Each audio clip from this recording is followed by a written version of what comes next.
عليكم ورحمة الله وبركاته. ربنا يا رب يخليكم يا رب، ودايما لايك واشتراك كده للقناة دي. يوز النهاردة عايزين النهاردة تشجعونا بلايك واشتراك.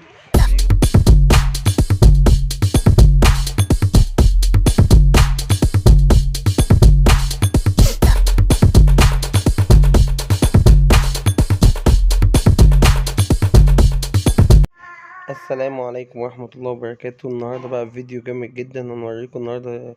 يعني دي يوز احنا كل يوم في مكان في القاهرة، حمام سباحة بصراحة جميل جدا، والدخول والأسعار هنقول لكم عليها كلها، الأسلحة والذخيرة. كنا كمان عاملين لكم عن القوات المسلحة، وعاملين لكم على النسور. النهاردة بقى اليوم كان جميل جدا. الدخول الفرد لو انت هتخش على حمام سباحة بس من غير الشاليهات، دخول الفرد ب100 جنيه. دي الممشى اللي قبل ما تخش، اللي على الشمال ده شاليهات بتاعة الفندق، دي ب600 جنيه الفردين والتلات أفراد. واللي على اليمين دول دي ب400 جنيه في اليوم، زي ما انتوا شايفين. اللي على اليمين دي بس دلوقتي هي فيها توضيب. فانا يعني كنت نفسي اصورها من جوه، بصور لكم الشاليهات كلها من جوه. كمان بصراحة جوه في دي شاليهات زي ما بوريكم، في ملعب برضو جميل كده جنب حمام السباحة لو الولاد عايزة تلعب كورة او كده. وفي دي ملاهي للأطفال، بس كانت شمس جدا طبعا.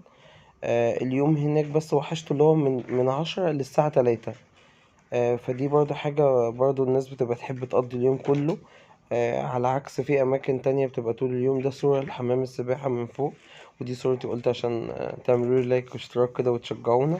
بجد المكان هناك جميل جدا ونضيف. وبرضو في مكان للعائلات، وفي مكان تاني خاص يعني للشباب وكده.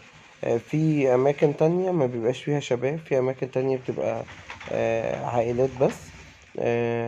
النهاردة احنا في المكان هنا كريستال.